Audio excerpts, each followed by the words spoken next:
They literally call it a time warp, and it will take you back to a certain place in time. And this is how they save the whales. What did you just say?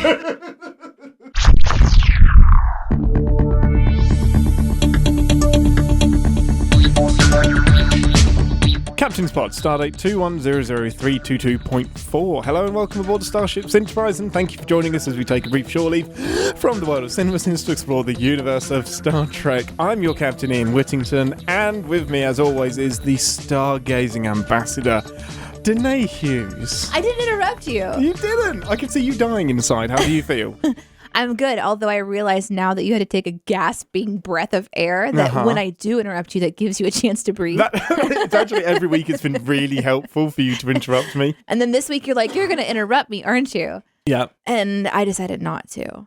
Please state the nature of the medical emergency. It's either the person that had a coronary from not interrupting or Ian who didn't breathe from not being interrupted. I was just thinking about how strange it would be to have somebody apparate in front of you. Yeah, just fuck off. The first time it happens, just immediately you just piss yourself because it'd be so fucking scary. I think I can see what's wrong. No, it's not this. It's my broken hand. Yeah, but you've pissed yourself. Ignore that. You did that. Can I fix it? No, the hand. So I really hope that the podcast audience follows that because Ian was just acting with himself back and forth. No, I think, it was really amazing. I'll raise the pitch on one of the voices so it sounds really high pitched. Oh my God. Dear.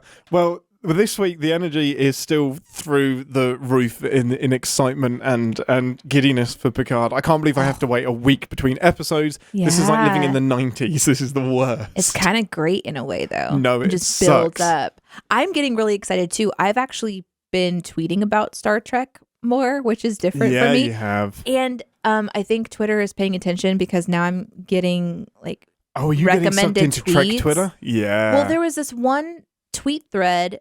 I'm going to be roasted for this. I can't remember who it was. I think it was the person who designs the ships. Yes, Dave Blass. Yeah, who redesigned. Excuse me. He him and a whole team redesigned the Stargazer, the bridge, and updated it all. So he had this tweet thread where he posted an image of the bridge, but then it also kind of went into how it's shot compared to TNG, and he had images that went along with it, and then he had ship plans, like blueprints. Oh, I love and so it kind of went into this other conversation about other ships, and he's interacting with fans who are talking about it. And I guess it's kind of, I'm just glimpsing the depth of the fan base. Oh, it's because deep. We love that stuff. He also posted, or someone posted, images of the flags that were flying in the Starfleet episode Academy? 1 Academy in the background, and how each of them represent like a different race, I think. Yeah, a different nation involved with the Federation. Yeah. Right.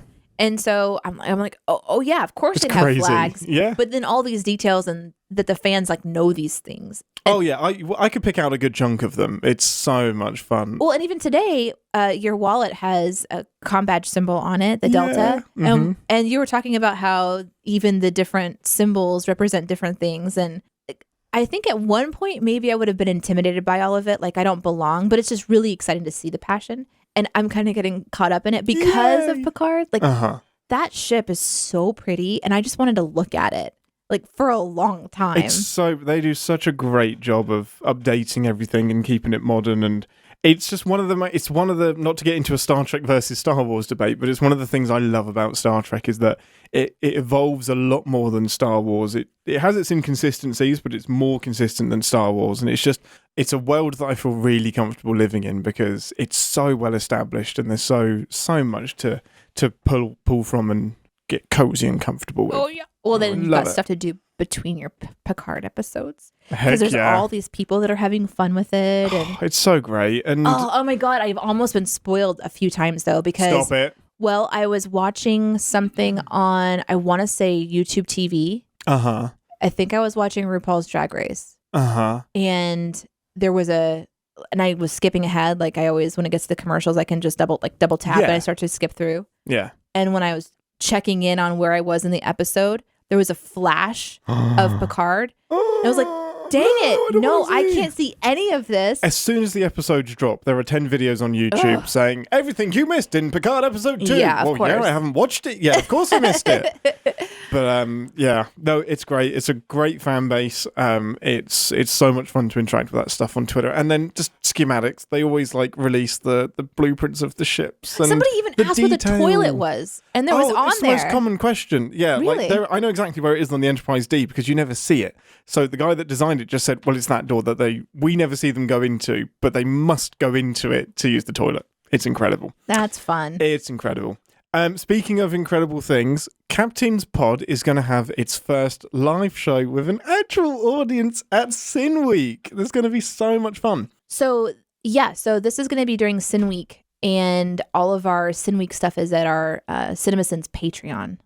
For Join the SinClub. Join the SinClub. So if you are part of SinClub, and you can read all about it at patreon.com/CinemaSins. During our Sin Week, we're gonna have these like live podcast panels, and we're doing a Captain's Pod one, and you can watch live as we are recording it, or you can watch it later because it is recorded for later. Yeah, depending on when you listen to this episode. So if it's in the future and you're like, wait, well, this is like 2 years later, well, you can still go back and watch it if you want to. Definitely. But if you have a chance to join us live, you super should. So much fun. And it will be, the episode will be in this podcast feed as well at some point, which will be so much fun. But the whole Sins crew is going to be on the panel, and we're going to talk Star Trek. It's going to be so much fun.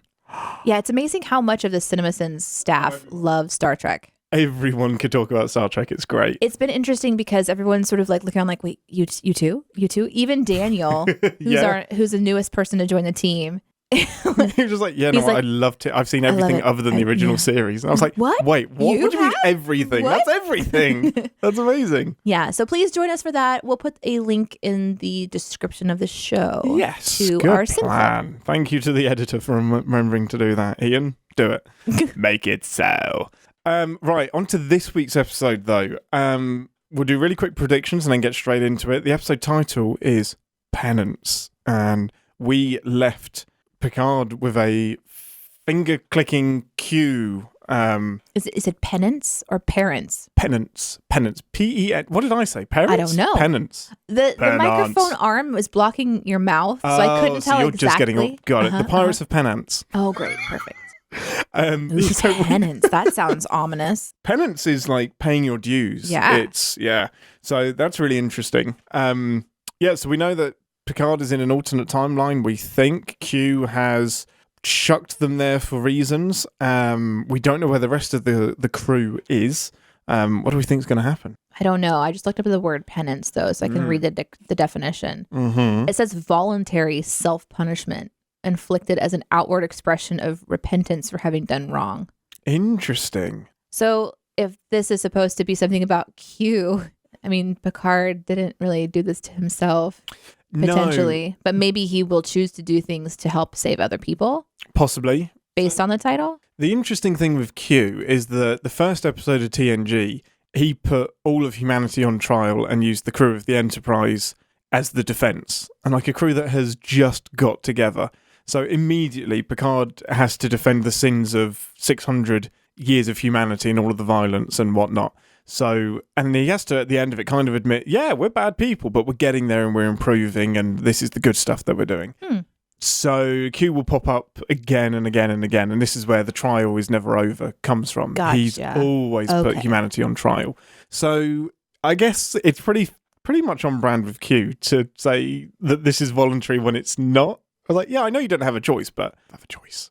He's super manipulative like that. I kind of love Q. I love Q so much. It's that chaos character that can really shift a story. And completely. Yeah. I mean, obviously it's a broken character because it's just a godlike thing. We watched an episode of Discovery yesterday, and they're trying to work out where this big space anomaly has come from. And they're listing all of these things. And I said, well, we know it's not the Q because we haven't heard from them in 600 years.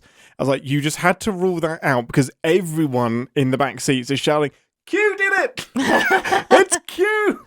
It's not always Q, but it absolutely could always be Q. Oh, what a fun character It's to so write fun. into something. It's just the that D&D chaos. bad guy that you really shouldn't have created. It's the NPC that is just too OP.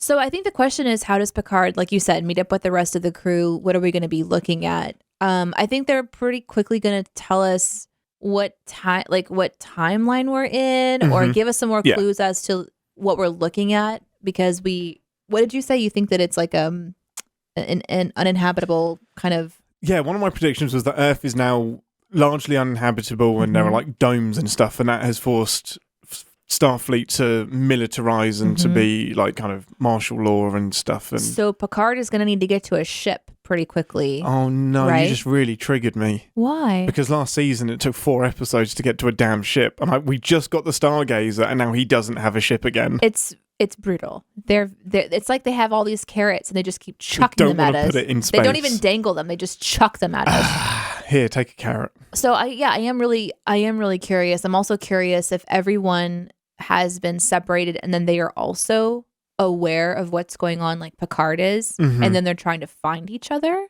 There's going to be an element of something like let's that. find the crew, because there's a good chance if I realise I'm in the wrong timeline, they're going to realise they're in the wrong timeline.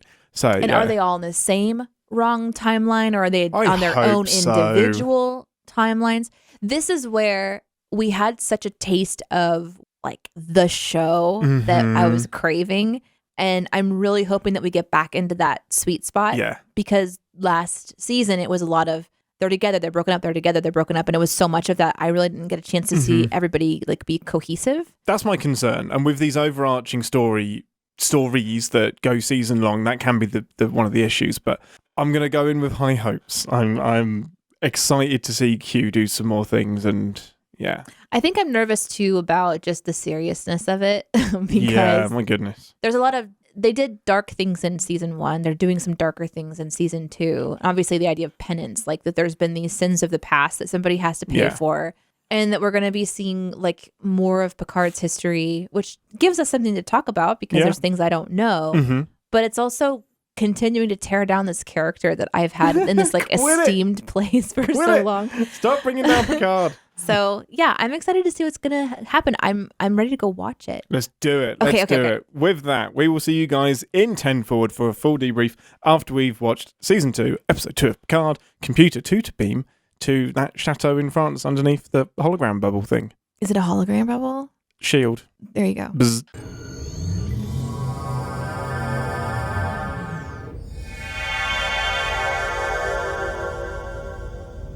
Welcome to 10 Forward, the part of the show where we grab a drink from the replicator, share our immediate thoughts and feelings. I don't know what word I just said. I don't think it was replicator. Thoughts and feelings on the episode we just watched together. Most important question first, what is your beverage of choice? I'm having brewed tea. No, you're not. You don't even have a drink.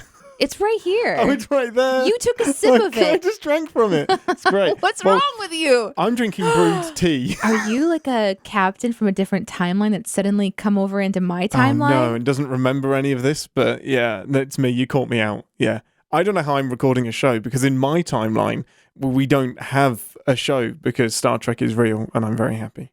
Oh, no. So in this timeline, you're really sad to be here. This is going to really be awkward. This is really dark. Do you remember me? Do you have a me in your timeline? Yes, you are a pet. What the fuck? It's just a picture of you on a laptop screen and you occasionally say meow. I'm the sassy meow You're the cat. sassy meow cat. Yeah. Oh my God. Programmed you myself. I mean, I guess it's better than being like one of the people that's just blowing up Vulcans. Yeah, no, I've promoted you from floor scrubber to laptop computer cat person. Oh, wow. Yeah. I how you see me. It's how great. you see me. Episode 2 of season 2 of Picard. Picard and the crew have been placed in an alternate timeline by Q. Is that made clear? Yes. Okay. Yes, it is. Because I feel like they kind of like, okay, we were figuring out what we're really Can I do the description and then we'll talk about it? Well, you took a long pause. I thought it was the shortest description I hate to this date. show so much. They have been placed on a broken, damaged, dying Earth run by the Confederation, a xenophobic group systematically eradicating and enslaving all other alien races. Picard and crew must find a way to save the future by traveling to the past and correcting the damage that's been done by Q in 2024. Damn it, Jim. Right. I wondered what you were doing. Like you were like really getting into it. You got real slow and quiet. I'm like, is he Damn it, Spark. okay? Is that a course for the sun? What? Factor 9. Do you ever feel like you're in a room and the person that you're having Is a in a different conversation room? with is talking to people that aren't there? That's what it's like sometimes to podcast with a fan, because you're Yes. talking to people that aren't here and they're loving it. I'm just like looking around like, What's going on? What is this cat? Why would I program a cat to do this? like your hands are Poor just me. like you are emoting in ways I did not know. Damn But it, Bones. I'm a captain, not a doctor. I should take a picture of you doing this. Hey, sign up to Patreon and you'll get to watch a live stream of me gesticulating. Is it a live stream or is it just still audio? Are you talking about SinWeek Yep. again? Okay. That's a live stream. Yeah. Good. Are you going to do your Captain Kirk impression at the live show? Is that what you're saying you're going to do? There is. Oh my God. Enough demand for it. I will do it. Is that right? Sorry. None of that is usable. I'm going to have to chop it all out and put it in the outtakes. Right. This episode chucks us right into the deep end. Like episode 2 of Picard always has to be the exposition episode, apparently. But overall, I loved this episode and I think it did a much better job than last season's episode 2 builder. I loved it. What did you think, Ambassador? Well, I think you can probably tell by our tone that this is a very serious episode. I feel like in episode 1, we're like came to the recording studio and we're like, Starships! Yes! and now we're like, okay, so Okay, shit got real. we are. But here's the hard part about this episode. And I think my answer is that I liked it. But the hard part of this episode is that the exposition is explaining something that I don't know that it matters the same. That's fascinating, isn't it? Because we're about to be chucked out of the universe that's just Possibly. been described to us into the past, in theory. In theory. So I can't remember. I feel like in the preview that we watched, we were looking at different timelines or something.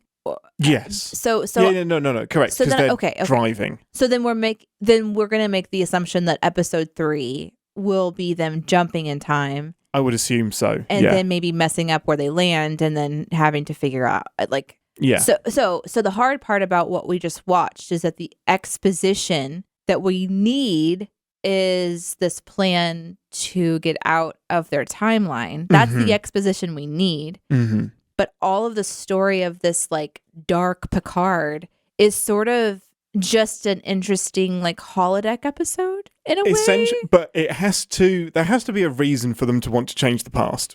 So I think getting all of it done, dedicating one episode to this is how evil this version of Earth is, that's the motivation to fix it in the past. Because they know that, so the Borg Queen tells them that in the year 2024 in Los Angeles, Right. something changed and created this divergent timeline. Now, if this timeline is pretty cool, there's no real need to change it, but there's a really great reason to not want to live here. Yeah, but it seemed like there was a chance for Picard to not have to live there and fix it early on with Q. I don't know. There's a lot of confusing confuse things. me. Uh-huh. But I will say overall, I think I enjoyed this episode, but I also had a hard time getting into it because it's like none of this actually matters and we're just going to be killing people anyway. We're not going to be here long enough for any of this to get. This isn't going to be where season 3 and 4 is going to. Season 2 and 3 is going to be set, so it's hard to get invested. Yeah. I get it. So it's kind of hard to figure out what am I digging into here? Yeah. Except for finding my characters, and so overall, I think I enjoyed it, but it was a more. I'm kind of. It's kind of like hesitating when you like show up at like a really intense party and you're looking for your people. And so you're kind of like walking around. What do I grab onto here? You're going for like room to room. There's like the kitchen and people are sitting there drinking or whatever. And you're like, they're not your people. Oh, there's one of them. Okay, I'll meet you out back. And then you're like walking through the house and you go by the living room and there's some people doing some really hard drugs. And you're like, not my people. But also, hi. There's some people like killing Romulans in the corner. It's like, that's not mine. Yeah, they're not my people. And so like I'm on edge the whole episode, waiting to find my people, and then they find my people, and then the episode ends. So it's like this cliffhanger of what happens at this house party that Deneé went to. How does she escape? are her friends really her friends? Stay tuned. I think that's all kind of part of it. I think that's part of the great thing about these alternate timeline episodes is it does make you feel uncomfortable and that puts you in the same position that I would hate to feel like Picard and Seven, and just so Seven has to go on stage and give a speech and has just turned up in the universe and is like, holy heck. If anything, they probably all adapted a bit too easily. That's part of my ReSINstance, we'll get into that, I'm sure. Yeah. But for me, it worked. And maybe that's because I'm used to this kind of thing. So I'm used to these bottle episodes that take place in an alternate timeline and they have 45 minutes to... Right. So, for example, this happens to Riker in an episode. He gets sent into the future, has no idea what's happened. He's just lost 30 years of his life and has to adapt to an alliance with the Romulans, a different enterprise. And that is creating a world I'm never going to see again, but I enjoy living in the alternate possibilities. Okay, I'm realizing something that's really strange and stupid, but I'm going to say it because I'm in a safe place to say it. You are. Okay. So when I watch TNG or when I watch like old episodes and they do this kind of thing, I'm like okay with it. It's strange, isn't it? But now I'm not okay with it. Agreed. I'm the same. But I don't largely know why. I don't know if it's the way that it's story told. Like this maybe the way that they shoot these episodes, they take themselves so much more seriously. And so it doesn't feel so like, hey, we're doing a sitcom. It feels like this is the truth. TNG is a sitcom in space, essentially. Yeah, no, 100%. Yeah. But this is like... I think I get why. Super serious, max to the level. I think it's because you kind of know that this is one long story and it has 10 episodes to tell it. So if you're going to dedicate an hour of your 10 hours, if you're going to dedicate 10% to this... What's its purpose? Yeah, was you're that not the right wrong. 10% to commit to? Right, like in TNG, it's like, oh, this is an episode and a great big story. But in Picard, it's like you have limited time. Yeah. So what's super important about what you're doing in this episode? And so maybe it is harder for me to have a good time because I feel like every second is important. And when I don't know how much of that important time should be like my calculations on my investment for emotion into this horrible dictatorship world that has somehow you just been want to created. be out of it. Because ultimately in this episode, and I feel like there's part of me that's like, okay, so Q went back in time, changed something which messed up the future, but then he took our future that we were watching and then he shifted them over into this other timeline or not somehow. Like, I'm fucking confused about I want to help you with that. What is Q doing? Because to me, it's like, okay, it doesn't matter whether you go back in time to change it again or you try to figure it out from here forward, because Q could come and change it back at any time if you make Q happy. So I feel like they're trying to take the reins and go back in time themselves to just take care of it themselves when they should just be making this like godlike entity happy. However, if he's losing his mind. We'll get into that in a second. I don't know. So Q, I'm confused. I'm gonna help you out. So that sounded really arrogant and patronizing. I'm sorry.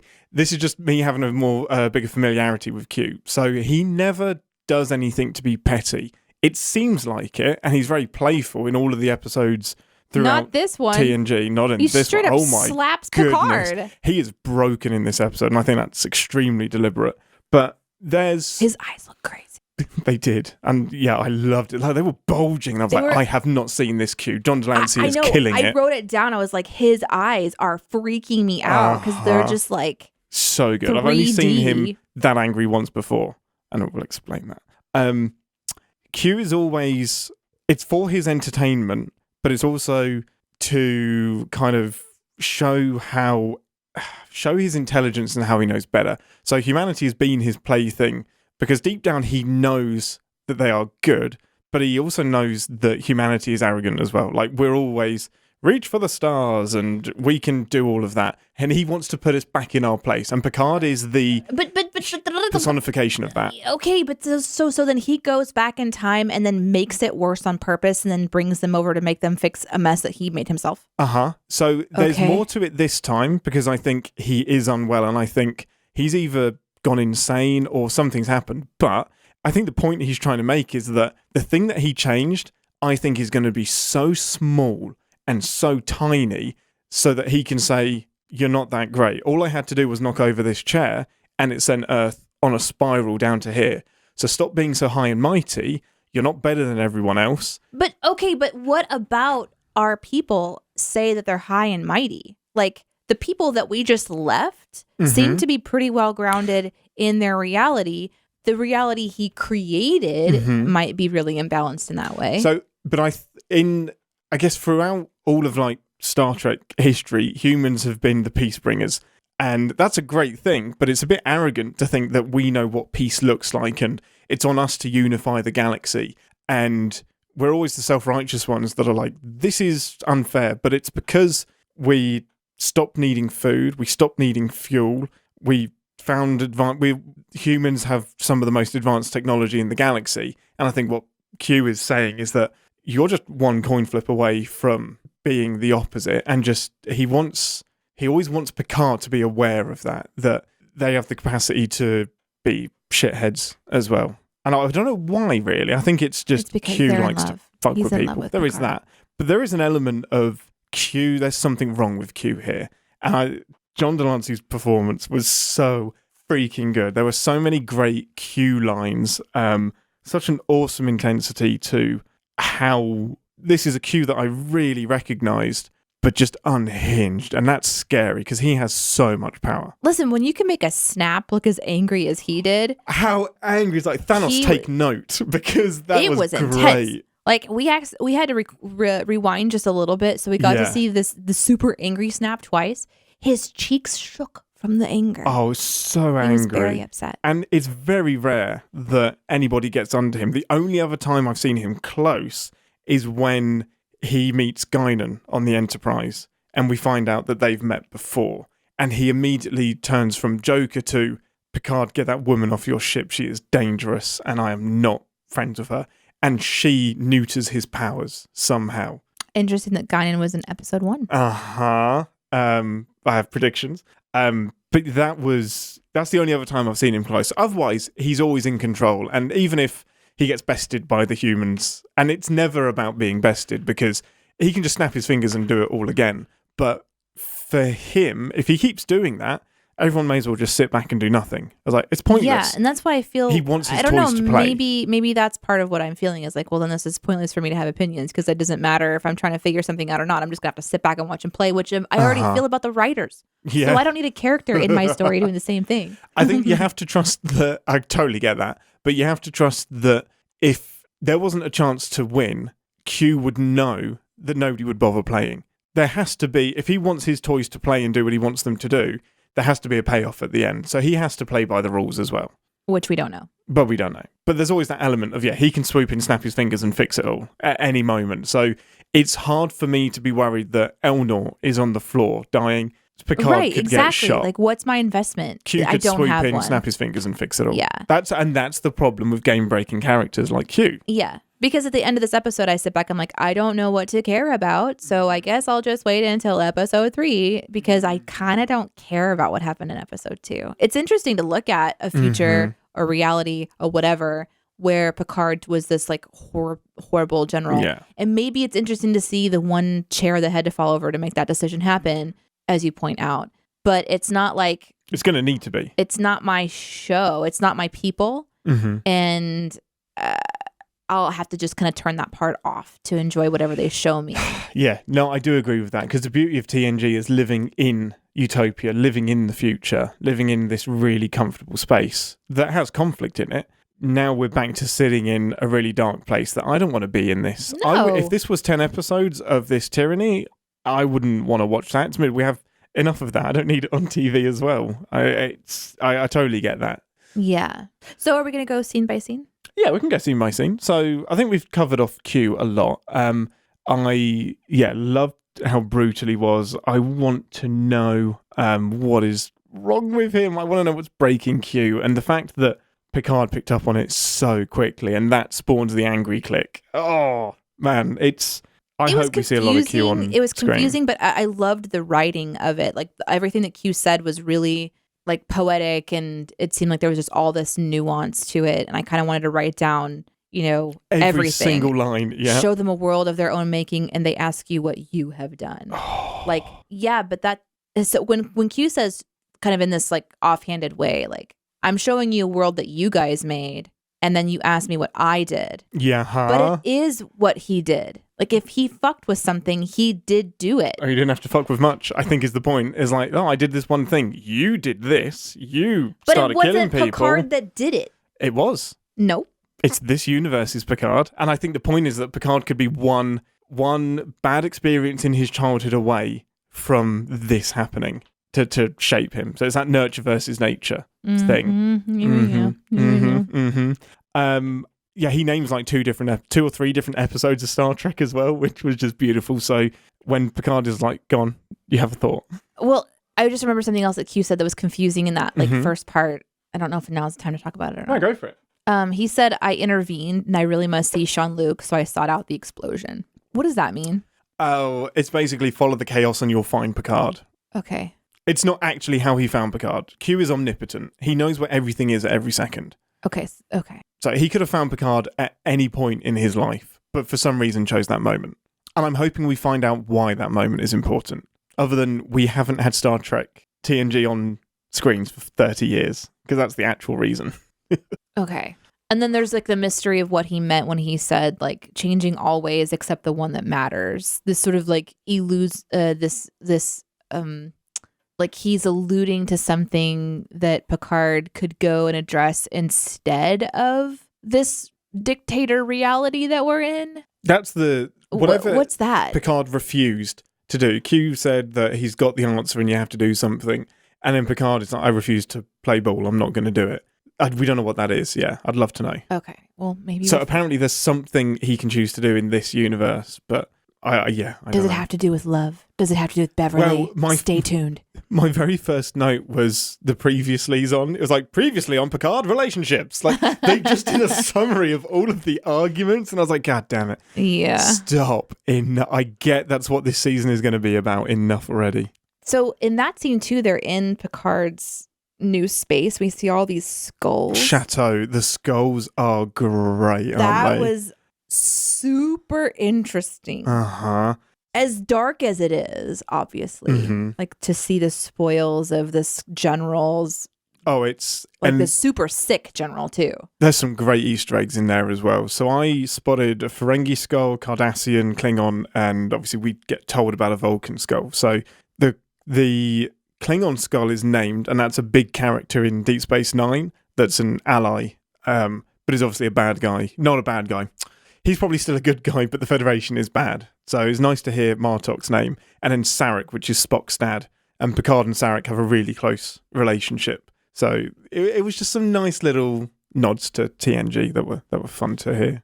So then pretty much after that, we get to 7 of 9, waking up, with the reveal that, man, let's cover her eye for as long as possible so that we get this big reveal that she doesn't have an eyepiece. Which, of course, we all saw in the previews. And even if we hadn't, it would be like, I wonder why that portion of her face is covered up. So she's now president of Earth and seems to slip in quite well into that role. Yeah, definitely a surprise and strange. So this is when we realize that everybody in this reality they're going to find each other, like they've just been spread out. So it's not, 7 is in some completely different place. They're all very conveniently put into positions of authority and influence, and they can easily find each other in the course of 6 hours. But that is what we asked, wasn't it? Like we at the head of the show, we didn't want them to spend ages trying to get back together. It was a relief. It was a relief. Convenience. A convenient relief. But it is very convenient. They managed to get together pretty damn quick. But I will not sin them for that because it's exactly what we wanted.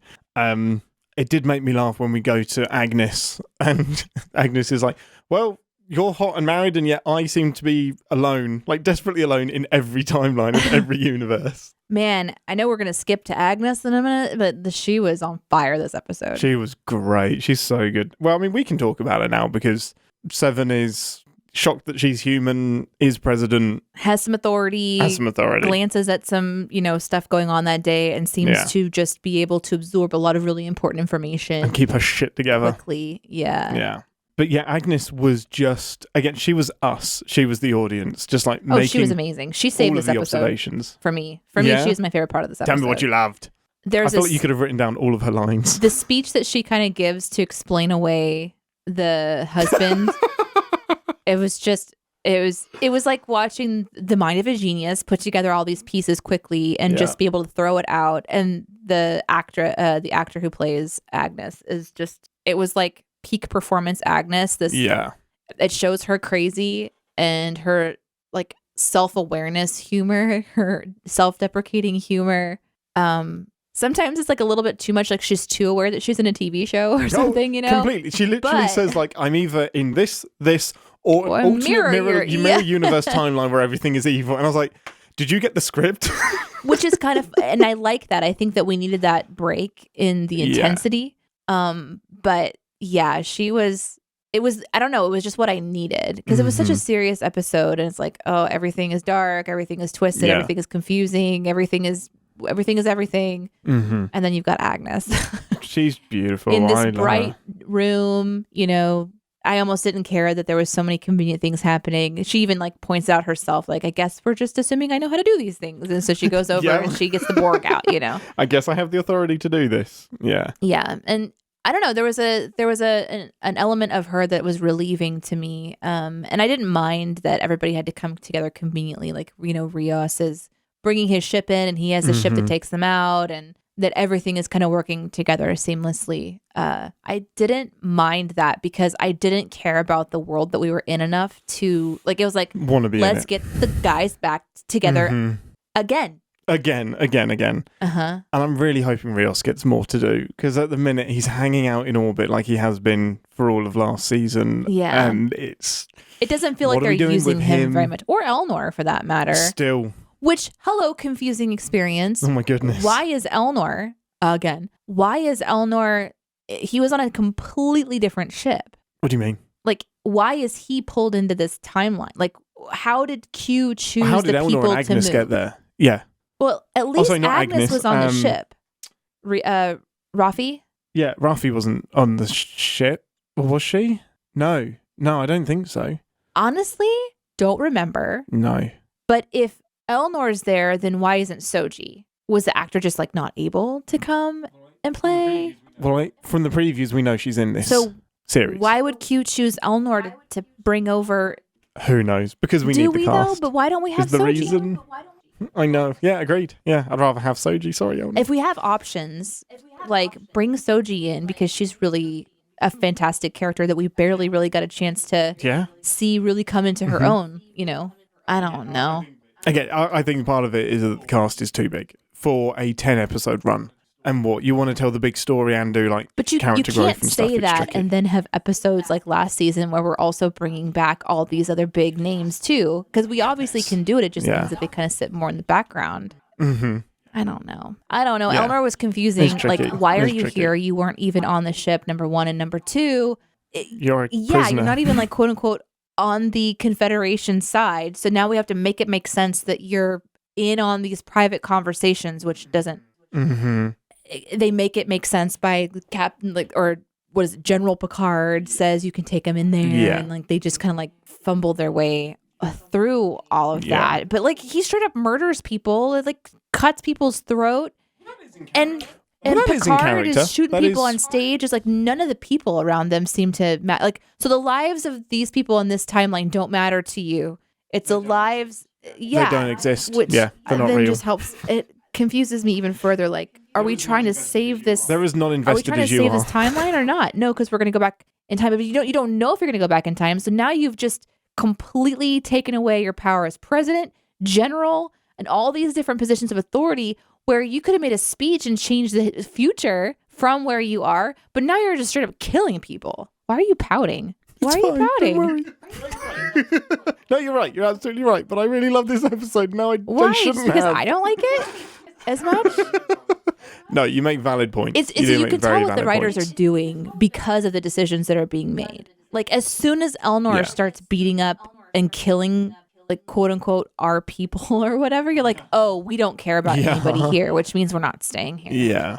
Oh, for sure. Yeah. And it was one of the things I liked at the finale was that obviously there's this building crescendo of we need to get everybody beamed out and we have a 10-second window. And I liked that it wasn't in the nick of time. The nick of time past and they had to start fighting and shooting people. But at the same time, that does give away that we're not going to be here for much longer because they are all screwed. They have exposed themselves immediately as and not I think that belonging scene of the extraction from the team extraction was meant to kind of be like a buildup of like this really intense, but to me that I don't know, it just didn't work like I think they wanted it to work. But that might be my ReSINstance is futile. No, I get it. It's fine. It's totally fine. I love overall how much screen time Jeri Ryan 7 of 9 is getting. I love seeing her on screen. I like that because she was in 2 episodes last season and that was it. But she's fully part of the crew here and seems to have so much power. She's so confident and so taking the lead almost as much as Picard is. Like I see them kind of both as the leads in this. I love it. I think I agree with you that her confidence is helping to carry it because, Picard, Sir Patrick Stewart can't take the lead. No. Anymore. I know what you mean, yeah. And so there needs to be another strong character. And I think that 7 is the right one to put up because she has this way of looking at things, which kind of reminds me of like the Vulcan way or kind of reminds me of Data, where she's really systematic and calculated and it's very Borg. Yeah, exactly. And here she's still that, but not Borg. And that's an interesting thing to me because now it's part of her personality. Great. Yeah, exactly. Because she's not in this moment, she doesn't have any apparatus on her. Does that mean she's fully human still? Yeah, it means that she's a human. So she's still this shift in personality. And I think that one thing the episode did do well is it showed that was concerning in the husband character. Like her husband is just like, who are you? You're not my wife. Because suddenly this personality shift, this woman who used to be Borg is now occupying my body or my wife's body. And there's no way to prove that except for that you're acting really different. Yeah, you're acting like you're under mind control. Yeah, no, totally agree. She can really carry it. But those leading roles have to be able to be kind of more, in my opinion, they don't have to be. It's more comfortable when you have like a captain style show to have somebody who's can command and isn't swinging really deeply into erratic behavior. And so she fills that kind of that role where it's like, okay, at least somebody knows what's going on. I don't know how she knows what's going on, but she seems to know what's going on. She's got her stuff together. And really, I guess everybody on our team at one point, like they had their I know what's going on moment, which gives us confidence in our crew. Like Elnor is finally given the chance to murder and he murders. And what are you going to do? He's smiling like, what a psycho. I'm improvising. No, you're murdering people. Well, the Admiral told me that I could just do whatever. It's like, yeah, okay, so that gave you permission to just straight up murder people, but whatever. Raffi's just like, show off. He's like, no, it's murder. Show off? Do you care for it? Okay, I guess it's survival mode at this point. It's like, if we have to kill a couple people to get out of here, we're going to kill a couple people to get out of here. Yeah. Slit some throats. And like Agnes, she has her confident moment when she gets out, when she figures out how to let them all beam out. They all kind of have their confident moment, except for maybe Rios, because Rios once again looks like my ship is being taken over. Yeah. You're right about that. Yeah, Rios is the disappointing one. Can we talk about the Borg Queen soon? Because I was literally about to say, my next note is they have a forking Borg Queen in a box. Oh, it's so great. So this is the Borg Queen style that I remember from First Contact, from Voyager. But they've updated it beautifully. This will be now the third actor to play the Borg Queen, but she still looks so similar. And I love the more organic way that the machinery has combined into the biology of her. And she's just always great. It's just a great character to see on screen, the personification of the Borg. She's the only one that isn't a mindless drone being told what to do. She's the one pulling the strings. Like, to have that much power. She is terrifying, she is beautiful, she is fascinating, and she's confusing all at the same time. She seems to be able to like be an empath and read people, because at some point she's like the feeling of unbelonging. It's like she looks over at someone and is like, oh, Agnes, I sense that you're feeling like you don't belong. And I'm like, okay, Deanna Troi. Like, which is interesting that she didn't say that to Seven, which means there's an element of Seven that feels like she does belong. Like the position of power that she's in now is something that is comfortable for her. Agnes is the one that's totally out of the water. It's just, I can believe that this being that is made of machinery and a little skin on the outside or whatever has the ability to use machines or power or something to calculate or whatever. Yeah. But I guess I don't understand. This queen has, I guess, assimilated so many beings. Maybe she has adapted the ability to do things like read someone. Yeah. Because that was confusing. She's like, she knows about time shifts. She can she can sense this stuff. So it's like, so she's telepathic and she's everything. She's everything. And so I wonder what her limitations are, because now we have a Q and then we have this all powerful Borg queen somehow. But I kind of don't care about the Borg queen because I'm all for her for some reason. Yeah. I don't know. That moment when she gets plugged into the ship, I was like, this is terrifying and so exciting all at the same time. You would love the Star Trek movie First Contact. You would freaking love it because it's all about her. It's so great. And she has, you say about her being beautiful, subjectively beautiful, but she uses that sexuality as well a lot. And she was created to be a conduit between the Borg and humanity, or she's always been there, but her physical form was created to have humans and other species something to look at and something to fear and communicate with. And she's very deliberately designed to be appealing on the eye. So it's not just a coincidence. It's always a great character, and just to see her in a box, and they have to choose to give her way more power than she should have. And just her coming to terms with the Borg aren't what she remembers them being. Like, she's the last of the Borg, and that's a terrifying feeling for a collective mind. Yeah, that was a really fascinating thing to watch her and like think about it. I would watch the Borg scene multiple times. Yeah. Because there was a lot that was in there. And also like the way that she's designed, the character is designed. Like, why is she beautiful? Like, her eyes are just a little bit too big almost and black, which is terrifying. Something I've never liked. But then she has this elongated skull, but it's not actually a skull. It's like skin wrapped around pieces of machinery because it's kind of like got this really interesting shape to it. So she's fascinating to look at, to be this floating Borg in a box that ends at the spine. You know, she doesn't even have a body. She's just that top part. And that's deliberate because whenever something goes wrong, her consciousness is uploaded and a new body is created for her. And it's usually just the top half that is then lowered into a body of some sort. Yeah. So I love that consistency as well. While we're on the topic of the Borg, I was scrolling through Twitter and was happily reminded why. So we questioned why the Borg were hobbled, were in such a bad state in last week's episode, and we do know why. So at the end of Voyager, Janeway cripples the Borg. Oh. So she gets to part of the finale. Hell yeah, Janeway. Heck yeah.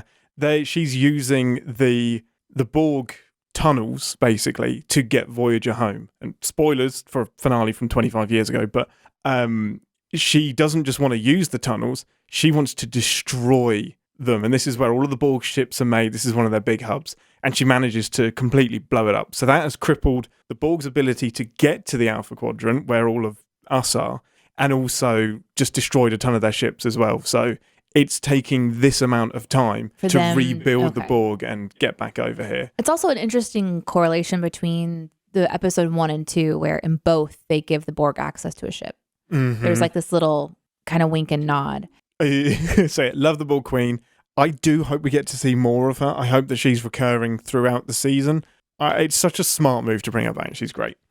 Would you like to share my reaction to the time warp explanation? And so I just shouted out a word, didn't I?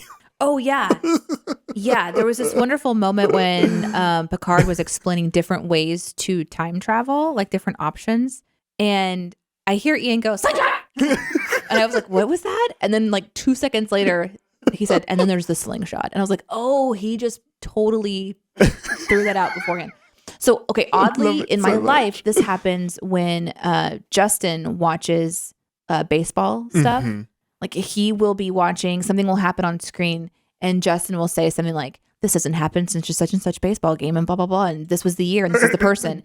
And then like 10 seconds later, the announcer's like, that hasn't happened since blah, blah, blah, blah, blah. And I'm like, oh my God. Because there's just, fans that know knowledge. stuff. And it's always intriguing to me. I'm always like, oh my gosh, that's so cool that you actually did that before, but it happened on screen. And we're like, slingshot.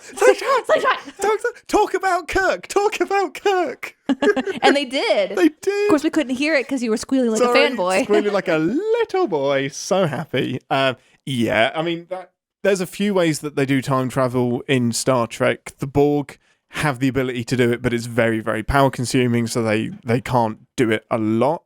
And the other big way that they do it is with this slingshot. And it was used in the original series and used in the original series movies as well, where if you can do the math on it, which Spock can do in his head, you can slingshot around the sun and enter into a time warp. They literally call it a time warp. And it will take you back to a certain place in time. And this is how they save the whales. What did you just say? They have to go back in time to save the whales. In Star Trek 3. 4. Don't. Wait, I can edit that. Don't. I think it'd be really funny to watch. They go back in time to save the whales in Star Trek 4. Wow. Yeah. Okay. Mm-hmm. Well, thank you. Yeah. For that. Yeah. Okay. I feel like I missed something really big and important. No, that's the. So it's called Star Trek: The Voyage Home, but colloquially it's called Star Trek: The One with the Whales. They didn't have a lot of money. It's all set on Earth. The plot is we need to get whales to the future because there's an alien heading towards Earth that wants to speak to them. No. I shit you not. Are you messing with me? I shit you not. I can't tell because you like to fuck with me. I do, but there is an alien. Okay, no, we need it right now, here in this moment. Let's do this. You and I. Mm-hmm. Let's go. We have to have like a special code. Okay. Or like a handshake. Something where I know I can trust that you're not fucking with me. Okay. What I have to do something off mic. Because I can't tell if you're fucking with me. I guess I could Google it. I would do a live long and prosper when I'm not fucking with you. Okay? Okay. I am not fucking with you. Oh, shit. There is an alien that makes whale noises in space, is heading towards Earth, and it's starting to fuck with Earth. Okay. Because it heard a distress signal of some sort from the humpback whales. The problem is, in the future, the humpback whales are extinct. Okay. And the only way they can tell the alien to stop vaporizing Earth is with whale song. But they can't replicate it. It's too complicated. So they've just picked up dead Spock. They have to go back in... Hold on, what? They have to go back into time. And they go back to 1983 San Francisco, get on a bus, go to an aquarium, steal some whales. Okay, how do they... Nope. They beam I'm not them asking. up. Okay. They beam up the whales. Right, that makes sense. Wait, they beam them to the ship? Yeah, but they don't have the Enterprise anymore. They're on a Klingon ship. Okay, so They're on a Klingon ship. Does that mean that the Klingon ship is large enough to house a whale? Just about. Scotty has to reconfigure all of the cargo bays into a whale tank. And then they beam up the whales and with the water. Yeah. Okay. And then they have to go back to the future with the whales. How many whales? Just 2, Marcy and Grace. Hold on, put your hand up. Marcy and Grace. Oh, I'm going to quickly Google that. I know one of them is Grace. Oh my God. Why didn't we watch that? We will. It's fantastic. No. I think I prefer you explaining it, actually. Describe a film of Star Trek badly. Yeah. Badly? I think you're doing great. Sorry. They're called George and Gracie. They're the name. That's the name of the whales. Okay, so I have to tell you something real quick. Yeah. My beloved family member, her name was Grace, and her husband's name was George. Oh wow. So. Oh, that's interesting. Okay. I'm not lying. You're doing that. You're not lying. I'm doing the thing. I'm doing the thing to prove that I'm not lying. All of the things. Well, I believe you. But yeah, so that they get taken back to the future, and then they get beamed into Earth, into the ocean, let off the whale song, and that turns the alien ship away, and that's the end of the movie. Okay. I don't know how any of that makes sense, but I'm super here for it. And here's what I'm reminded of in this moment. this franchise doesn't have to make sense to be fun. And I feel like I'm trying to take it too seriously. I feel like I shouldn't take it so seriously. But Picard is making you take it seriously because it is being very serious. Oh, okay. But one of my favourite, and we're on such a sidetrack, I love it. One of my favourite parts of that movie is that Chekhov, who is a Russian that pilots the ship, he's a Russian and he's walking around San Francisco in 1980 and they have to get a power source. And the power source is on a nuclear submarine. So he's walking around San Francisco saying, "Where are the nuclear vessels?" Like a Russian saying, "Please show me where your nuclear vessels are." And he doesn't understand. He doesn't have the context or the history. He's like, "Why is everyone looking at me like I'm a madman? What's going on?" It is a beautiful moment. I love that film so much. I have at this point lost how we got here. Do you remember the original thread? Time warp, time travel. Time travel, yeah. Of course. I'm fine with them time warping into the past. We went from temporal rescission to whales. Yeah, whales. And that can be done with Star Trek and Captain's Pod. So, yeah. How are we going to get back into this now? Well, the time travel aspect is to get back to the year 2024 because a huge event has happened in Los Angeles. We're seeking the Watcher. They have to seek the Watcher. Who do you think the Watcher is? Predictions. That's predictions. Predictions. We don't know anything else. Something big happened in all of LA. There are some things that I will tell you that I think will help with your prediction.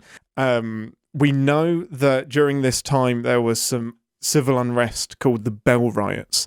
And these were about, basically, there's rampant homelessness in Los Angeles and there are almost concentration camps that are set up. And the Bell Riots were a chap called Bell that said this isn't good enough. And his riots and the deaths that resulted from the conflicts with protesters basically led to an end to poverty. So it seems to be that maybe something that happens in the past could have stopped. I've just gone straight into predictions. Yeah, you have. Sorry. That's okay. It's your show. That's the context. You can do what you want. That's what's important about 2024 is the Bell Riots. Yeah. Okay. And I'm pretty sure they're going to mention that. Of course, it seems really obvious to anybody who would know about those things. What a specific, and I think they're gonna keep the crew up, the crew. Wow, the audience up to date. With you would think so. I would think so because it's in Deep Space Nine. It's not even in TNG. I think that for the most part in season 1, a new person, a new audience member has enough to go on that the show stands alone. So I'm assuming that they're going to do the same thing with this. Yeah. I think it's. Somebody could jump in and kind of get a clear understanding of like what's going on. I mean, can you imagine if someone jumped in on episode 2 and that was their first Star Trek experience was this episode? I think it could work. It could work, yeah. I think they give enough standalone that anyone could kind of watch it and go, yeah, I think I understood what was happening. You're never going to be as invested, but I think it does work. And I saw an unfair review on, of course I'm going to think it's unfair. I can't remember where it came from, but it was basically slamming the first 3 episodes. They've watched the first 3 episodes and slamming it for saying, yeah, this is all about nostalgia and it's weak and it's all about crowd pleasing and fan service. And I'm like, duh, it's called Picard. Hello. Oh, hello. What do you think? It would be slammed if it wasn't that. Like, you cannot win. My final thought is that the lineup at the end where they all beamed onto the ship and then you just got the lineup of, it's so bizarre to think of it. You got Raffi, Elnor, Picard, Borg Queen, 7 of 9, Agnes. Like, that lineup just gave me chills. I was like, let's fucking go. Yeah. Let's do it. Yeah. The end of the episode was very exciting because there's a relief to them all being reunited. There's a relief to them being off of this crazy planet called Earth.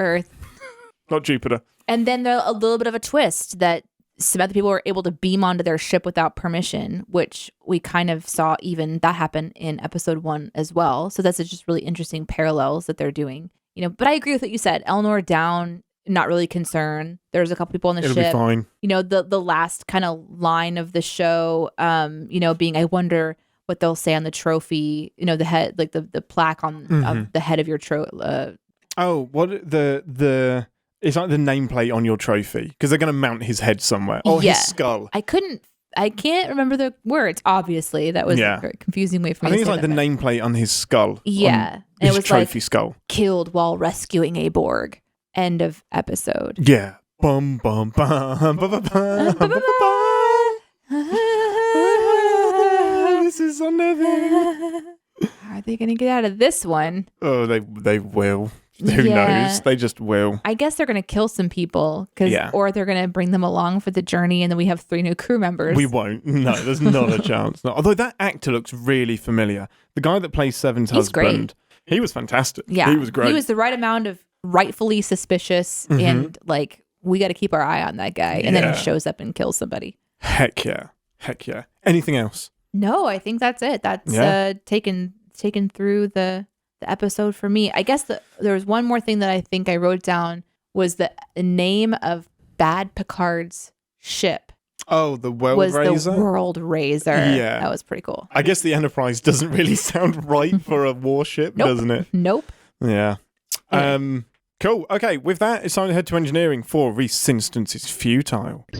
Warning. Warp core collapse in 10 seconds. This is the part of the show where we re-engage our sin brains, remind ourselves that no TV show is without sin, even our beloved Star Trek. Deneé, you first. I think the first sin that I really got, because I was paying attention to everything too much. I'll just start here. It bothered me that Picard didn't wipe the blood off of his nose. Oh my goodness, I have that too. Yeah. Why is it there for so long? It's there for so long. Wipe it away. Get rid of it. Yeah. Is it continuing to bleed? Is that what we're supposed to believe? Because it goes from like outside, you kind of like, then he goes inside and he's looking around at his slaves, apparently. And he's just got blood coming out of his nose. Just keeps going. But nosebleeds go on. They drip, they drizzle, they keep going. They don't just trickle a little bit. You've never had a nosebleed? No, never. Oh, they're thoroughly unpleasant. How many have you had? A couple, but not because of like a fight or anything. It's just been a random nosebleed. It kind of made me sad because he got slapped once and then his nose is bleeding, and either he's super old, which he is, or like his nose is really weak, which maybe it is. Yeah. Or he just got slapped by an omnipotent super being. Perhaps, you know what, if Q slaps you on the nose, it's probably going to bleed. Okay, no, yeah, you're right. That is a universe slap. Okay, what about you? Why would Rios still be on La Sirena? And why do they have a fleet of these cargo ships that are designed exactly the same as cargo ships? Wouldn't they just be warships from the off? Why, other than we need the consistency of La Sirena. That's the only reason I can think that it's there. It's just as you would not have a fleet of these things. As why Elnor, who was on the Excelsior, is suddenly here. Yeah. And you just say it again. Excelsior. Oh, yes. She said a spaceship name, everybody. I did. I wrote it down. That's how I knew. Nice.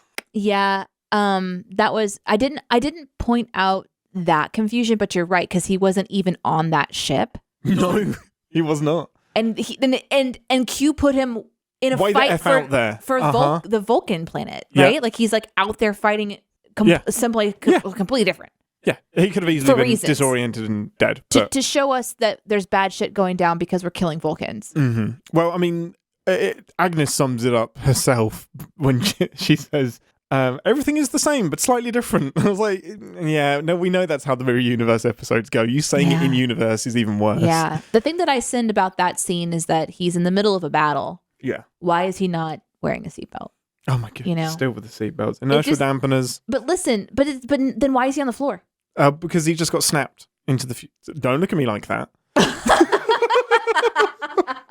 the immediate. I'm sick of your shit. Look, it's like stop defending this. But once you your ship is under attack, they're always like shifting around. You would think that you would like have seatbelts, right? So that if you get tossed around, you're not tossed onto the floor, because he can't do anything in this battle unless you're at your battle station, right? And he still doesn't have a forking crew. No, there's no one there. Still, why aren't you strapped into that seat so that you can command a ship? Yeah, you would think. It bothers me. It's always the problem with parallel universe stuff. It's different, but not different. Raffi's dick at 7 being married and that she overcame her commitment problems. Like, is this really the time? This is the time. We had 2 of those moments. And again, I know Rios says, oh, you want to do this now? No, just because you acknowledge the sin doesn't mean it isn't a sin. Stop doing relationship shit now, please. There are bigger things at stake. Yeah, that was bothersome. Yeah. How 7 just knows how to do everything. We alluded to it as we recapped the show, but there's several moments when it's like, I mean, is it just you're like, you know what? I'm just going to casually pretend like I know what's going on and then everything's going to work out. Like, she just like, how do they know how to walk to the podium? How do they know when to engage with the audience at the at the ceremony of execution. The eradication day. That's the one.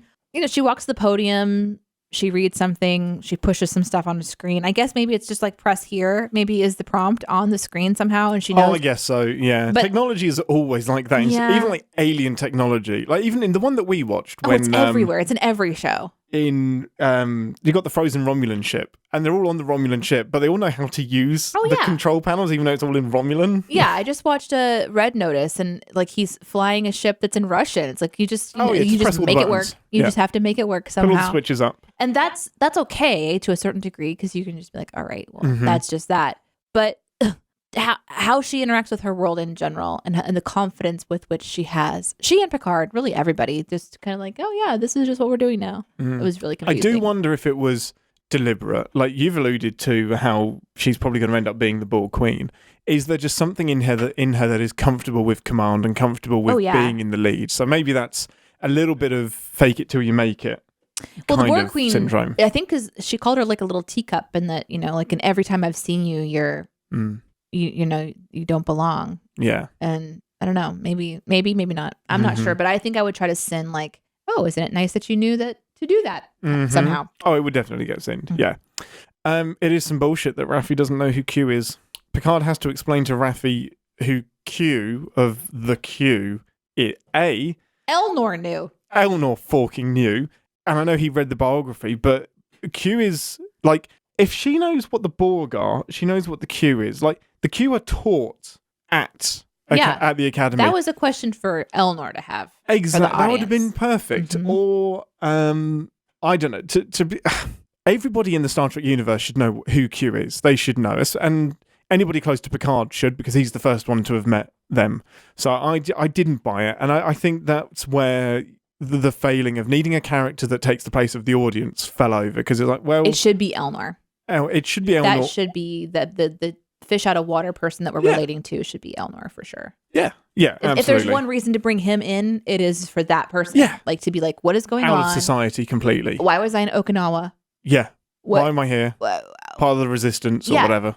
The casualness of all of the crew in this reality, it's kind of like, for the seriousness of the look of it and how it looks like a really intense movie, you kind of get this feel from the people that are playing it that's just like, cool, we're in a Star Trek episode. We're gonna start shooting people. Cool, I got a phaser. Like there's this moment when they're all meeting Seven, the president, for the first time, and they're sitting in that courtyard area, and they finally convince the husband to walk away, and like and to why there's a Romulan there, and like we have to have a private conversation. And so they walk away, and before they're even out of sight, Elnor's cuffs are off. They're like, "Hey, you want some tea?" It's like casual. That was my next one. Do not take the cuffs off of Elnor. Like anybody could walk in. Why is everyone not really scared and really freaked out? I guess after they've been through so much trauma for so many years, like the trauma training, it's just like you're like, you know what? This is just another thing that we got to deal with. And when you're in this future, when you're in Star Trek world, at any moment you could fall into a space-time continuum. So maybe this is just like part of their training is to act really casual. Yeah, maybe. But to me, I was like, man, you guys look really chill. Yeah, you do. I guess that's good for me because I'm panicking. I'm on edge concerned. Right now. Yeah. Yeah, man, it could have gone. They had some plot armor. Like they were very aware of their plot armor in this. It felt that way to me. Yeah. Comm badges, they do fucking everything. Like, Agnes just takes apart a comm badge and it creates a transporter window gap bubble thing. Yeah, it is the most consistent thing in Star Trek. Whatever they put inside those things... They're everything. Jeepers creepers. They're everything. You can turn it into a damn phaser, a portable force field, which we saw in A Fistful of Datas with Worf. He just turns it into a force bubble that he did. He doesn't do anything That was amazing. Oh my God, you're not wrong. And she was in a room filled with like a laboratory that she could have... Must have had something else in there. Like, if you can do that with a comm badge, what can you do with that huge thing over in the corner? Or the containment thing that's holding the Borg Queen. Like, reverse the polarity on that. Why is it your fucking badge all the time? What is in those things? I want to know. I want to know. I love it. Any more? I think this is something that might be like a personal thing, but if I was going to sin this episode, I think I would sin the very, very long scene of Picard and Seven on stage getting chanted at. Like, it went fair. on so long. Now, I must say too, just in the actual real world watching experience, the internet was cutting in and out for Ian and I throughout this Probably episode. didn't help. And so there was a couple of times during this very long scene where we actually had to stop watching it and wait to start watching it again. So that might have played into it. But they cut to Picard and then the audience cheering for this murder. And then they cut to Seven and they cut to the audience. And there was so much of this that I think was meant to build this tension and this fear. And then maybe even lead to the funny moment where Picard's like cheering them on to chant his name, which kind of gave both of us a little bit of a chuckle. But that whole scene was so drawn out. Like we don't need, I think that they needed to, like they're cramming something down our throats that doesn't matter, is all going to be going away soon, is at the end of the episode. And I don't know. I think that they could have done a little bit of editing on that one. I think I would have seen that somehow. Yeah, it's definitely to build tension and to build up to the climax of we know they're all going to beam out soon. But yeah, it definitely, the 55-minute episodes are odd. I do think 45 is perfect. It's that great window of a tight story. We're just used to that length on a Star Trek episode, to be honest, and a full hour feels long. You know what's crazy is like you think about, it wasn't that big of a deal, but 10 seconds on screen is a long time. It is. It absolutely is. And I think that particular part lasted 7 hours. So it was it was a lot. At least. Q had to snap us back and we kept watching it over and over again. Yeah, what a bastard. I think I only got the one more, which was, did they really think it was going to be that easy to beam the President and the Borg Queen out of the palace? I kind of liked that because beaming is always something that just seems to be like the way out, and it didn't work. I love that it didn't work. Yeah. And that's the first time we've seen a transporter beam fail in this series. Like I always loved the extended transporter effects, but I was just like, did y'all think that you were just going to pull them out? It was great. No, of course there's going to be. That could have set up a ton of fucking alarms. Like the President should have like a beep blocker or something that says, hey, don't beam me out. A personal blocker. Like a combat. I think that they're so assumptive that everything's going to go their way because that's just how these are designed. Yeah. But yeah, absolutely a sin. But it was really fun to see them fail. And it was really fun, just as a callback, it was really fun to see how Agnes was beamed out. When she finally gets there, she was like, yes! And she's like kind of just sucked out. Like, take that, you kid! It was so good. It's so good. Yeah, I love it. Yeah, that's beautiful. I only had one little tiny one, which was when they're plugging in the Borg Queen, and Rios is just like, there is no way we are doing this on my ship. And I was like, it's not your ship because Picard's on board now. Again, 100%. It's Picard's ship. I do think that there is something that is super normal to see in these episodes, and maybe it's a little something that I would try to take a dig at too, is like she goes over to this panel, she rips it off, there's this tube thing, and we're just going to plug this tube thing in, and you know, it's going to, I like the CGI of how it connected to her body. Like adapted. The tentacles. Mm-hmm. Yeah, I was about to say that USB isn't going to fit in there. I was like, oh no, it's okay, it's forming, it's changing around. Yeah, there's something that inside this carrier Borg that still has the technology to build. So it's like, what is she going to build next? And now why that would she's she let plugged go in? of the power now that she has it? She can't. She's designed for it. Yeah. But I've got things about predictions with that. Okay. Let's head to our final stop, the Captain's Ready Room, for some predictions. Welcome to the Captain's Ready Room, where we hear our ambassador and captain's predictions for the rest of the season, bask in our Q-like glory if anything we have predicted has previously come true. You first. I think you got some juicy ones. Well, your prediction did come true, that we were on an alternate future where the planet was failing, and that was a shield. Like the show starts off, and I wrote down, whoa, Ian, nice job, good prediction. So I got one right. So the planet is dying.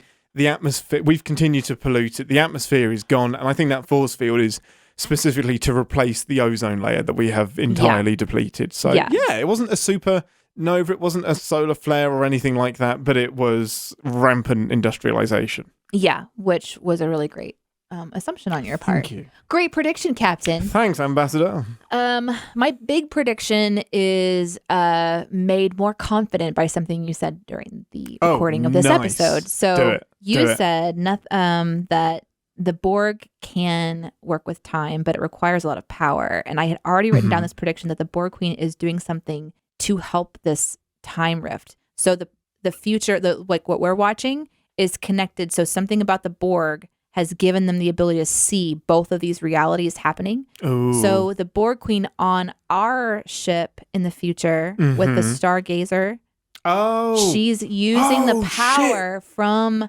that ship to be Help them able in the to past. help them in the past to come to the now. Oh, that would be very, very Star Trek. And they've done that before in the finale for TNG. There are 3 points in time and they're all in the same place. And the 3 different enterprises have to converge on this anomaly to stop it from destroying the galaxy. I So think this that's is what's so happening. that would be a great callback as well. Because that would be so cool. It's like the Borg Queen is like, look, Stargazer people, shut the fuck up, sit down. I'm helping you here. And we which is had why that. everything's on stun. And that's why we talked about that in episode Yeah. 1. Like, there's something confusing going on. There's like a dual reality happening here. You're right. That masked Borg Queen is 100% 7 of 9. Absolutely has to be. And she's on the Stargaze and she has to set all of this in motion in order to save the future. If that isn't it, I will be furious. But also, I can't believe you've predicted everything from episode 1 again. You're spoiling the finale for me. Gosh dang it. I mean, it might not be true. It might not be true, but it's still a fun thing to think about. And when For I was, sure. and the fact that they have the Borg Queen now and that she has these abilities, I don't know. There's something to that. Yeah. And when you said that the Borg also know how to do it, I was like, oh, They I know time think travel. that there's something They've done it. there. Oh, I love it. I love it.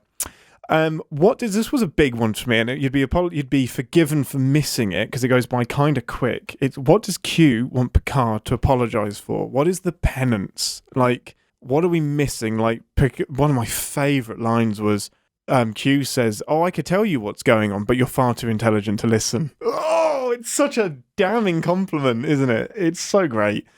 I don't know what the apology is, other than just hubris and arrogance and thinking he knows best, but you've got to tie that back to a specific moment in time, or it might be that maybe, okay, this is my prediction. Future Picard has done something to fuck with Q. Q then goes into the past to teach him a lesson, and the thing that he does in the future is what's killing Q. So Picard has to make a choice that results in Q having to be mortal or becoming unwell or something. And in a fit of rage, Q goes back in time to fuck with Picard. And his apology, he doesn't know what he's apologizing for because he hasn't done it yet. Ooh. Oh, That'd be fun. that's a leap. That's a leap. That's a leap. But they're I all like leaps. So no, it's fun. yours is like on the money. That is Mine just is like, not on the take money. that shit to Vegas right now. I don't know. I think if there is something that Picard has done that he is aware of, it might have to do with his family, because in episode 1, it's such a strong thing that they bring up. Yeah. Like that his dad, his brother, his mother is being shown potentially, if that's his mother character. And then there was that trauma that we were shown with like her being dragged away.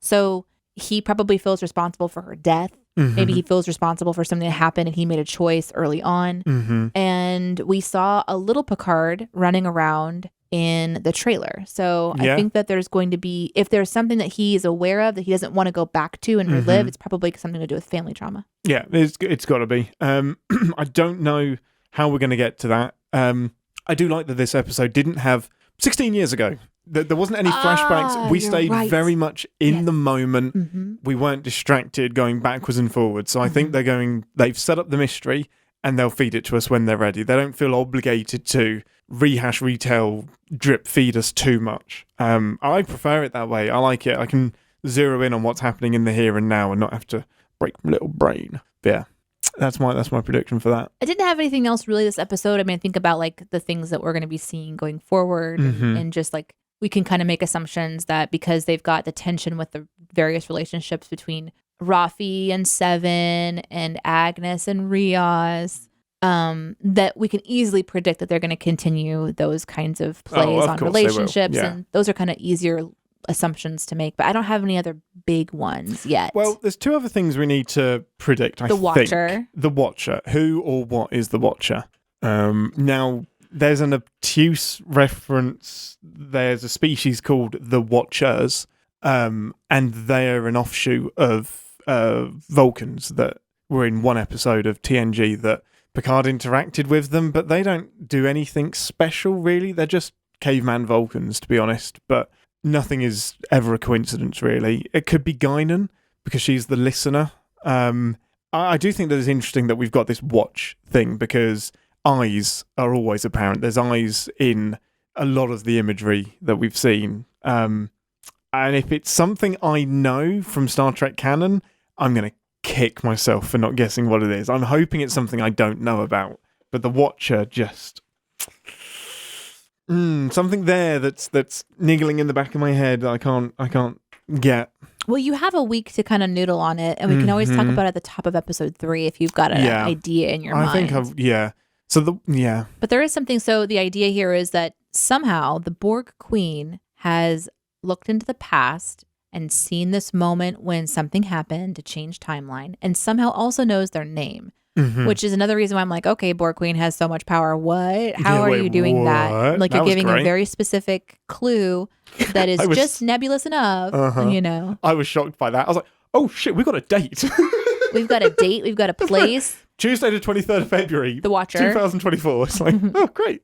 You know, and it could be a place too. It might not be a person. It's like Seek the Watcher. That could be like... Oh, it could be an observatory or a telescope. It could be a TV show. Yeah. It could be a building. It could be like a club. No, you're right, actually. So it could be just about anything. Yeah, it could be the wormhole aliens from Deep Space Nine, because Sisko, the captain from Deep Space Nine, was mentioned in passing in this universe. It could be like they're omnipotent as well. They don't see timeline as they don't see the timeline as a linear thing. All of time happens at once for them. So it could be them. I'm really curious. And I also really think it's interesting that you mentioned Guinan earlier. And I wonder if there's going to be something with her kind of stepping in and like... So we know that she's on Earth in the 1800s, but we don't know when else she's been on Earth. I don't know where she was in 2024. Yeah, and would they try to de-age her because obviously Whoopi can't play herself? I hope not. From that time. Not for an extended amount. They can't afford to do it for an entire episode. No, it's so expensive to do all of that. So like, did they give John, her like a little... Still. Hey, we're gonna excuse away why you're in a Gollum body for the year 19 whatever or 2024. Exactly. Yeah, how did that work? So that was it. And then just what the huge change in the timeline was. But that's me cheating, having some knowledge of the Bell riots. It's got to be something where they didn't happen. That's just cool. You know that. It's got to be something where the Bell riots were prevented, which shifted the power balance and allowed humanity to keep oppressing the poor and the weak and whatever. So I think that never happened. But yeah, who knows? We'll see. Who knows? We will see. Man, what an episode. Thanks for listening, everyone. It's Resistance is Futile from me and... Happy Resistance Day. What was it called? Oh, Eradication Day. Happy Eradication Day. Happy Eradication Day from General Deneé. And as always, live long in Podsper. Which is now our special code that we know that we're telling the truth. Podsper. The whales happened. I couldn't believe you. Thanks for listening. Want to connect with the show? Our hailing frequencies are always open through CaptainsPod@CinemaSins.com. Like, comment, and subscribe on your podcast player of choice, and be sure to visit CinemaSins.com. My name is Harry. Hello, Harry. Who are you? I'm Sally. Why are you laughing at my name? Loud noises, loud. Hey, think about spaceships. Ooh. Deneé spilled her coffee in here. The things I could say right now to get you in trouble. No, don't do it. Don't do it. Do you want me to? No, are we fucking doing this? Not. No, we're not. I'll take you out. No. I've been clicking on news articles about space lately. So, of course, it's starting to send me more. Oh, of course it will. Yeah. Which is fun. Just check your sources. Yeah. So that one came from thesun.com. Oh my goodness. Please stop reading that. No. That was the Empire State I know it's called The Sun, but it has very little to do with space and much more about bad journalism. Here's one from SciTech Daily. Okay. Chaotic triple drama. Black hole billiards in the center of galaxy. Who writes these titles? People that want me to click on them because I'm like, ooh, billiards. I know that word. I don't need my space phenomenon to be compared to table sports. Huge solar eruption may sideswipe Earth on Thursday. Oh. That's today. Oh, I won't even bother editing. We don't need to record this. Earth may be in the path of a type of sun explosion called a coronal mass ejection. A CME. That is due to arrive on Thursday. If they are strong enough, CMEs can wreak havoc on electrical systems here on Earth by interacting with our planet's magnetic field. However, the CME that may arrive on Thursday is not expected to cause any issues. So why are we talking about So it? news is not news. This just in. No news. Oh, that's... Oh, my God. It's so sour. So sour. Man, your American sour Skittles are unhinged. Do you know what's crazy? Is that an event that took place 1 billion years ago could be the thing that wipes out Earth, and we just can't do anything about it. Speaking of, here's the next headline I have for you. No. Incoming new giant asteroid the size of Empire State Building set for close approach tomorrow. We'd know about it. I'm just letting you know. Yeah, unless somebody redirects it deliberately. The asteroid has made it onto NASA's close approach list and stands out as one of the largest on the table. Notice that they don't tell us the larger ones on the table. No, one of the largest. Oh my goodness. One of the largest. Hey, if it's large enough to fit on a table, I'm not too worried. Up to 1,600 feet wide. That's big. It's larger than the Empire State Building. I'm willing to bet that in this article, it will compare it to the one that wiped out the dinosaurs. There's no need to panic, though. Asteroid 2015 DR215 is expected to pass us at a distance of 4.1 million miles. Yeah, that's what they said to the dinosaurs. I love Jupiter. What's your favorite planet? Jupiter's my favorite. Earth, because kind of need it. Okay. Okay. No, I see your point. Yeah. Don't know why I didn't consider that one. Weird that Jupiter's your favourite. It's done fuck all for you. Jupiter was always my favourite because it was the biggest. Saturn. Oh, because it's big is Because it's why? big, yeah, size matters. And Saturn was my other one because it has really pretty rings. The rings are always pretty. I think it's Neptune that has tiny rings, or it might be Uranus that has tiny rings. I think it's Neptune, but I don't remember exactly. Yeah, it could be Neptune. But my favourite is Mars, because that's our next likely home. If we're going to colonise anywhere, it will be likely Mars. So it'll be fun. I'd live on Mars. Be great. Get away from it all. I like how you think that you would be able to go to Mars to get away from it all, and then you'd get there and you'd be confined to like a 10 by 10 room with oxygen and like 6 other people. Amazing. Apart from the 6 other people. You're not getting away from it all. No, I don't want to be the first to go. Like maybe 30 years after the first person went. Mm-hmm. And when they have like a Starbucks. 30 years is all it takes to get a Starbucks on Mars. Oh, there's 10 by that point. I think 15 is probably too long. Do you want to record a show? Or have you got more news to read? Oh, I just said I'm filling time until you tell me. Oh, this one's cool. Uh-huh. Meteor streaks through Jupiter's atmosphere as NASA spacecraft watches. I want to see that. Gracious. Wait, have we got video of it? I don't know. I mean, it doesn't matter for the podcast, but we'll be entertained. Looks like a really bad video game. I'm sure that looking at it through their data systems is very different than we think sure. of. I'm like, that was... We're like, get out your Pixel and take a video of this thing happening. And they're like, not? Look at this chart. Why not strap a Pixel onto your satellites and send them up? The zoom on them is insane. I have a nice intro for you this week. As opposed to previous weeks. No, I always make them nice, actually, don't I? Yeah. Mm-hmm. Yeah, no, I'm a good person. Nice. Yeah, you are a good person, Ian, and don't let anyone tell you otherwise. Nobody was. You didn't see the Discord thing? Oh, no. Oh, no. Deneé's going to be taking over the show from here onwards. Welcome to Ambassadors Pod. New intro, really dark, moody. Stardate, whatever the fuck today is. Whatever she wants it to be. Is there a system? Sure. Somewhere out there's a system. My system was quite tricky today. Is it? Yeah. Are you changing it every week? Well, I have to change it. That's how Stardates work. Well, I don't change I meant the system. Thank you, Ian. I knew that. Jesus. Do you change the date? No, the date changes itself. That's how dates work. I'm going to get there first. No, you're not. I'm going to get there first. No, you're not. I'm going to get there first. Dave Blast. God damn it. It's my queen in a box. It's my queen in a box. Do you know that song? It's Lonely Island song. It's my dick in a box. Okay, so the answer is no. I didn't know either of those. I didn't know I didn't know if you were actually quoting a song that was a queen in a box. I was like, there's a nope. And then you went to dick in a box. Yeah, I don't know that one. There's a song, I changed it. I'm not that cool. No. This is the part of the show. Life forms. You precious little life forms. You tiny little life forms. Where are you? 1, 2, 3, 4, 5, 6, 7, 8, 9, 10. Hello.